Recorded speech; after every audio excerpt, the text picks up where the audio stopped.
Hello students, आगे हम और एग्जांपल्स देखते हैं रियल नंबर्स के। तो एग्जांपल ये बहुत इंपॉर्टेंट है, इसको ध्यान से देखिएगा। If n is an odd integer show that n square minus 1 is n, if n is an n is ये 1 है, sorry 1। If n square show that n square minus 1 is divisible by 8। अगर n एक odd integer है, ठीक है ना, n क्या है, एक ऑड इंटीजर है, तो ये दिखाओ कि n स्क्वायर माइनस 1 क्या है, डिविजिबल बाई 8 है, ठीक है ना। ठीक है, तो n क्या है हमारा, ऑड इंटीजर, ठीक है। तो कैसे अगर n ऑड इंटीजर है तो हमको ये दिखाना है कि n स्क्वायर माइनस 1 जो है वो 8 से डिवाइड हो जाएगा, ठीक है। तो इसको कैसे करेंगे, देखो पहले तो n को 8 से डिवाइड कर लेंगे, ठीक है। n को 8 से डिवाइड किया, मान लो हमारा क्वेश्चन बचा कुछ q बचा, ठीक है, और हमारा कुछ रिमाइंडर हमारा क्या बचा, r बचा, ठीक है, ठीक है, या फिर m मान लो, क्वेश्चन m बचा, ठीक है। हमने n को 8 से डिवाइड किया तो क्वेश्चन कुछ m आया और रिमाइंडर लास्ट 8 आया। तो क्या हम n को ऐसे लिख सकते हैं, n इक्वल टू क्या हो जाएगा, 8m प्लस r। यहाँ पे r क्या होता है, इस आपको याद होगा 8 से क्या होता है, छोटा होता है।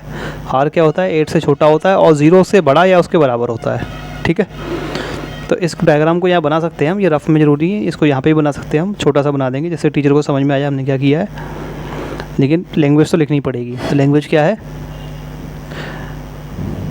सपोज वी गेट, सपोज मान लेते हैं हमें मिलता है, क्या मिलता है, m एज रिमाइंडर, m मिलता है, sorry m as quotient, m as quotient and r as remainder, and r as reminder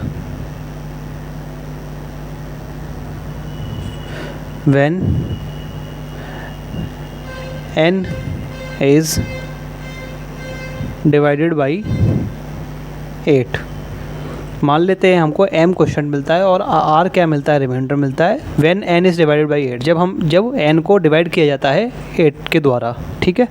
इस डायग्राम को बना लीजिएगा, फेयर में भी कोई दिक्कत नहीं है। ऐसे n 8 m और यहाँ पे कुछ भी हो सकता है, ठीक है। ऐसे डब्बा बना दीजिएगा, कोई दिक्कत नहीं है। क्या बचा, r बचा, ठीक है। तो therefore by Euclid's division lemma, Euclid's division lemma, ठीक है, वी हैव, यूक्लिड की डिवीज़न लेमा को यूज़ करके हमारे पास क्या है, ये n क्या है, n equal to 8m plus r where 0 is lesser than equal to r is lesser than 8, ठीक है। इसका मतलब क्या हुआ, n की value, n equal to 8m plus r where r की वैल्यू, सॉरी n की नहीं, r की वैल्यू 0 से 8 के बीच में होगी और 0 के बराबर भी हो सकती है। तो क्या क्या हो सकती हैं, 0 1 2 3 4 5 6 और 7, r की ये 8 वैल्यू हो सकती हैं, 0 1 2 3 4 5 6 7, ठीक है। 7 तो यही, एक 8वीं है 0, ठीक है। अब हम एक एक वैल्यू को रख के देखेंगे, ठीक है।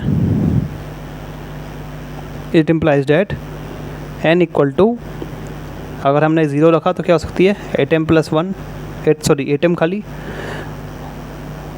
और 8m प्लस 1 और 8m प्लस 2, ठीक है। और क्या हो सकती है, और मतलब या, और का मतलब या है, ठीक है ना। या फिर ये हो सकती है, या फिर ये हो सकती है, या फिर ये हो सकती है, या फिर क्या हो सकती है, 0 1 2 तक रखिए, 3 रखेंगे अब, और 8m प्लस 3 और 8m प्लस 4 और 8m प्लस 5 और 8m प्लस 6 और 8m प्लस 7, ठीक है। लेकिन n क्या दे रखा है, ऑड इंटीजर है, ठीक है, यानी पॉजिटिव, इसमें यहाँ पे सवाल में इंटीजर दिया हो अपने आप समझ लेना, पॉजिटिव ऑड इंटीजर है, ठीक है ना, यहाँ पे पॉजिटिव इंटीजर्स की बात हो रही है इस चैप्टर में। एन क्या है, एक पॉजिटिव ऑड इंटीजर है ना, तो पॉजिटिव ऑड इंटीजर है, तो इसमें आप ध्यान से देखो, ये पहला वाला वैल्यू है ये 8m, 8m में से हम आराम से 2 बाहर ले सकते हैं, अंदर 4m बच जाएगा। ऐसी ये दूसरी वाली जो वैल्यू है 8m + 2, इसमें से भी हम 2 बाहर ले सकते हैं, ठीक है, इसमें से हम 2 बाहर लेंगे तो क्या हो जाएगा, 8m + 2 में से 2 बाहर आ जाएगा और अंदर 4m + 1। और मैं आपको ये पहले बता चुका हूँ कि जिसमें से 2 बाहर आ जाता है वो क्या हो जाते हैं, इवन हो जाते हैं, ठीक है। तो मतलब इसमें और ये 8m + 4 और 8m + 6, इन 4 वैल्यूज़ में 2 बाहर आ जाएगा, इसलिए ये क्या नहीं हो सकती, ये वैल्यू मान्य नहीं है, ठीक है। तो लिखेंगे सिंस चूँकि n क्या है, n is n odd integer, क्योंकि n एक ऑड इंटीजर है, देयरफॉर इसलिए n की वैल्यू क्या क्या हो जाएंगी, n = ये नहीं होगी, ठीक है, नहीं होंगी, पहले लिख लेते हैं ना, n is not equal to eight n 8m के बराबर नहीं होगा, और किसके बराबर नहीं होगा, हमारा 8m + 2 और 8m + 2 और 8m + 4 और 8m + 6, n इनके बराबर नहीं होगा। इसका मतलब क्या हुआ, n इज़ इक्वल टू किसके बराबर होगा, ये लिख लेते हैं 8m + 1, ठीक है, और 8m + 3 और 8m + 5 और 8m + 7, ठीक है।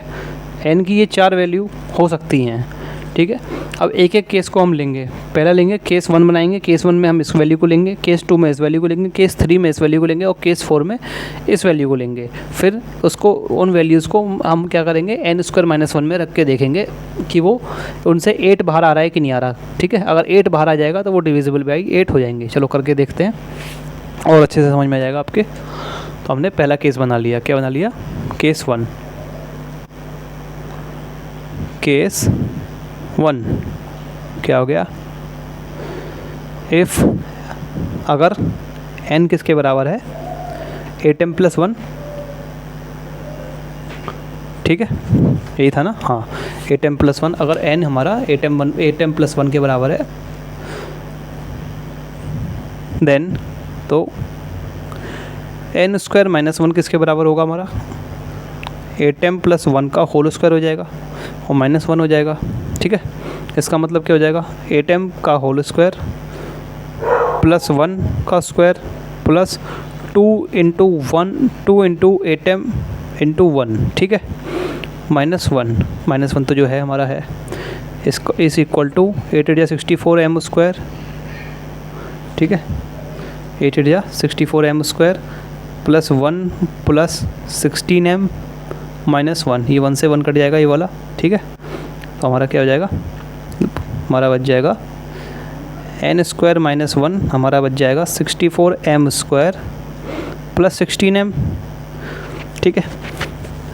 अब हम इससे 8 बाहर निकाल लेंगे, ठीक है, हमने इससे केवल 8 बाहर निकाल लेते हैं क्योंकि हमको यही प्रूफ करना है कि ये 8 से डिविजिबल है। तो 8 बाहर निकाल लिया, आराम से निकल जाएगा, 8m² + 8 × 16, ठीक है, 8 × 64 तो ये आ जाएगा, ठीक है। इट इम्प्लाइज डेट हर जगह लगा देना, ठीक है। It implies date n² - 1 is divisible by 8, ठीक है।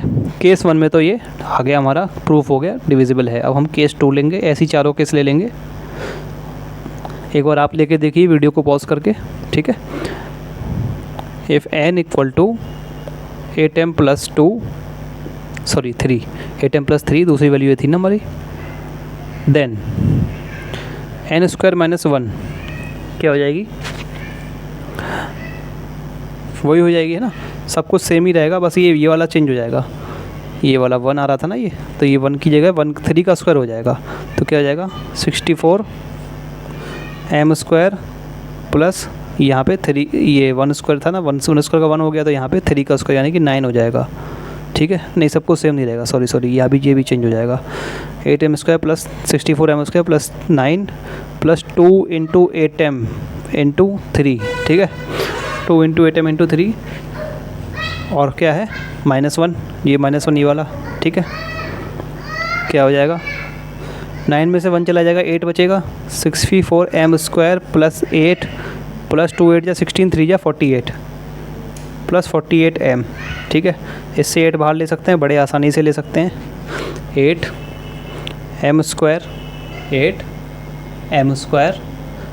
प्लस 1 प्लस 6m, ठीक है। तो इससे भी बाहर आ गया, ठीक है। इसका मतलब क्या हुआ, यहाँ पे दोबारा से लिख देना आप n² - 1 को, ठीक है। इसका मतलब क्या हुआ, n² - 1 इज़ डिविजिबल बाई 8। ऐसे केस 3 और केस 4 लेंगे। केस 3, अगर n = 8m + 5 होता तो क्या होता, फिर से वही कहानी, ठीक है। 64m², अब यहाँ पे 25 आ जाएगा, प्लस 2 5 10 10 10 8 जा 80 प्लस 80m, ठीक है, -1, ये हमारा हो जाएगा 64m² प्लस 25 का 24, हाँ 24 प्लस 80m। इससे बड़ी आसानी से हमें दिख रहा है कि 8 बाहर आ जाएगा, 8 ले लिया, क्या हो जाएगा, अंदर 8m² बच जाएगा, प्लस 3 बच जाएगा, 8 3 24 होता है, प्लस 10m बच जाएगा, ठीक है। इसको भी लिख लेंगे, ठीक है, यहाँ पे जगह थोड़ी कम है तो मैं ऐसे लिख देता हूँ। It implies that n² - 1 is divisible by 8, divisible by 8, ठीक है। केस 4 भी ऐसे ही हो जाएगा, ठीक है। केस 4 में क्या हो जाएगा, 8m + 7 ले लेंगे, ठीक है। तो केस 4 में 8m + 7 ले लेंगे। केस 4, अगर हमारा इफ़ n = 8m + एक मिनट चेक कर लें, केस 4 हाँ केस 8m + 7 ही था, ठीक है, चेक कर लिया, 8m + 7। तो अगर n हमारा 8m + 7 है तो क्या होगा, देन फिर से वही n² - 1 निकालना है हमें। क्या हो जाएगा, ये 64m² बन जाएगा, ये 49 आ जाएगा इसका स्क्वायर, 2 7 जा 2 8 जा 16 और 16 7 जा कितना होता है, 112 होता है ना, प्लस 112m, ठीक है। 64 + 2 = 14 और हाँ और -1, ठीक है। इसका तो स्क्वायर कर लिया हमने, -1, ये 48 बन जाएगा। 64m² प्लस 48 प्लस 112m, ठीक है। 8 बाहर ले लेंगे, 8m² प्लस 6 प्लस 14m, ठीक है। इससे भी 8 बाहर आ गया, ठीक है। इसका मतलब क्या हुआ, n² - 1 इज़ डिविजिबल बाई 8, ठीक है। चौथा केस भी हमारा प्रूफ हो गया। चारों केस में क्या है, n² - 1 डिविजिबल बाई 8। हैंस इसका मतलब, हैंस मतलब इसलिए,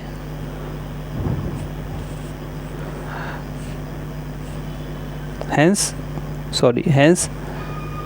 n² - 1 इज़ डिविजिबल बाई 8, ठीक है। इसलिए n² - 1 जो है डिविजिबल बाई 8 है, ठीक है। वेयर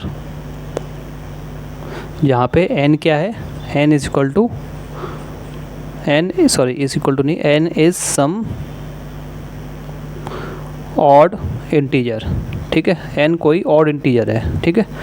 थोड़ी और लैंग्वेज लिख देंगे तो और अच्छी बात है, ठीक है। ये हमारा सवाल हो गया। अब इसके बाद एक और एग्जांपल देख लेते हैं। अगला एग्जांपल है, show that any positive even integer is of the form 4q और 4q + 2 where q is some integer. ये दिखाइए, ये CBSE में सवाल आया आपका, ठीक है। CBSE 2019 में सवाल आया आपका ये। ठीक है, को दिखाइए, ये दिखाइए कि कोई भी पॉजिटिव इवन इंटीजर, ठीक है, वो 4q या 4q + 2 की फॉर्म में होगा। यहाँ पे q कोई इंटीजर है। ये पहले एक सवाल हमने ऑड वाले के लिए किया था, उसकी तरह ही है। तो कुछ नहीं करना है, कोई n हमने मान लिया पॉजिटिव इवन इंटीजर है, ठीक है। अब 4q या 4q + 2 की फॉर्म में, तो हमने 4 से डिवाइड कर दिया, ठीक है। और हमने मान लिया कुछ m आ रहा है क्वेश्चन, या फिर q ही मान लेते हैं, चलो q क्वेश्चन आ रहा है, और r हमारा कुछ आ रहा है, रिमाइंडर आ रहा है, ठीक है।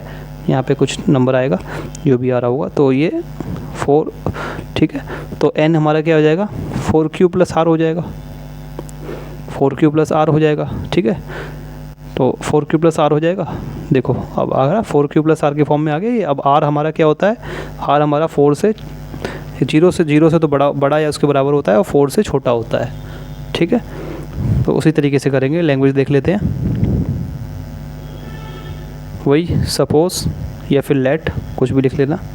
Suppose n is some, n मानना पड़ेगा ना, इसमें दिया नहीं हुआ है। n is some positive even integer, n is some positive even integer, ठीक है। आप हैंडराइटिंग अच्छी लिखना, थोड़ा सा मैं जल्दी में लिख रहा हूँ, ठीक है। इसके बाद मान लिया कि n कोई पॉजिटिव इवन इंटीजर है, ठीक है। अगला क्वेश्चन, और क्या मानना पड़ेगा, q और r भी मानने पड़ेंगे। q तो वैसे मानना ही पड़ेगा, है ना।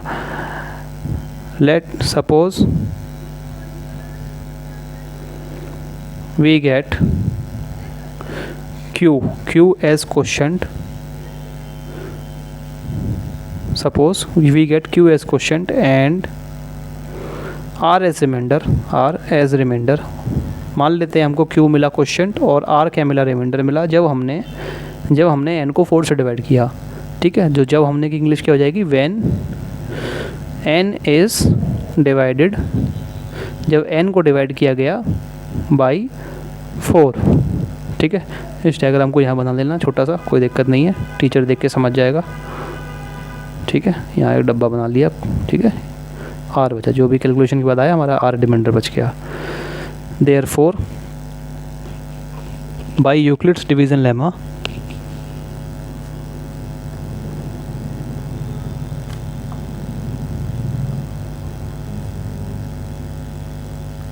क्या हो जाएगा, यूक्लिड डिवीजन लेमा से n = क्या हो जाएगा, 4q + r, और क्या 4q + r, वेयर जहाँ पे r क्या है, 0 से बड़ा है और या बराबर है, और 4 से छोटा है, ठीक है। इसका मतलब क्या हुआ, n हमारा 4q + r है, और r की वैल्यू क्या हो सकती है, सॉरी वेयर लिखना ज़रूरी है, वेयर r = 0 हो सकती है एक वैल्यू, तो दूसरी 1 हो सकती है, और तीसरी 2 हो सकती है, और तीसरी 3 हो जाएगी। 4 वैल्यू हो जाएगी। 4 से 4 से छोटा है और 0 के बराबर या उससे बड़ा है, 0 1 2 3, ठीक है। इसमें रख लेंगे हम ये चारों वैल्यू को। इट इंप्लाइज दैट n = क्या था, 4q + r था ना, हाँ 4q + r, तो 4 r की वैल्यू रखनी है मैं 0 1 2 3, ठीक है। r की वैल्यू 0 1 2 3 रखनी है, तो 0 रखी तो 4q आ जाएगा, या फिर जब हमने वैल्यू रखी 1 तो 4q + 1, या फिर 4q + 2, या फिर 4q + 3, ये 4 वैल्यू आ जाएंगी n की हमारी।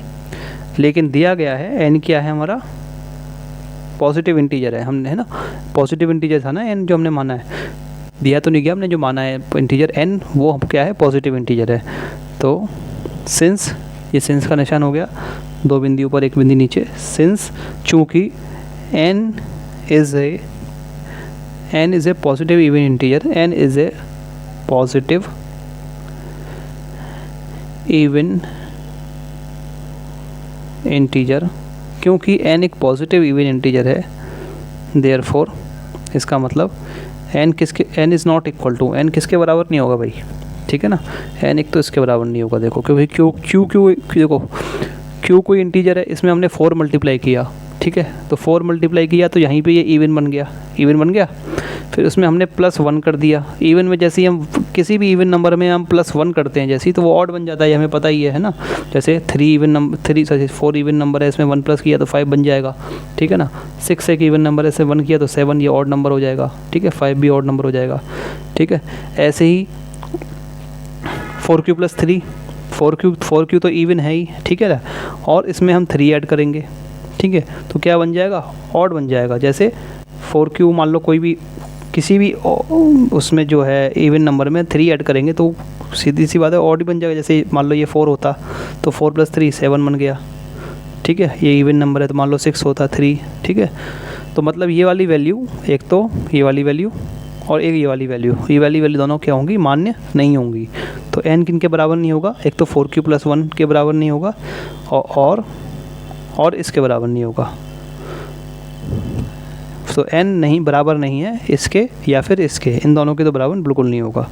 तो किसके बराबर आ जाएगा, n हमारे बराबर आ जाएगा, n = आ जाएगा 4q और 4q + 2, इन दोनों में से किसी एक के इक्वल होगा n, ठीक है। अब हम केसेस बनाएंगे इसमें, ठीक है। सॉरी केसेस क्या बनाएंगे, तो आंसर आ ही गया हमारा, ठीक है। ये तो निकालना था, ठीक है। इसका मतलब n क्या है, 4q या 4q + 2 के फॉर्म में है। वेयर और लिख देंगे, where q is some integer, ठीक है। q इज़ सम इंटीजर, ठीक है। ये हमारा हो गया आंसर, ठीक है। अब इसके बाद अगला एग्जाम्पल हम अगली वीडियो में देखेंगे। इस वीडियो में स्टूडेंट्स इतना ही। तो अगर आपको ये वीडियो अच्छी लगी हो तो वीडियो को लाइक करें, चैनल को सब्सक्राइब करें और वीडियो को ज़्यादा से ज़्यादा लोगों के साथ शेयर करें। आपका वीडियो देखने के लिए बहुत बहुत शुक्रिया।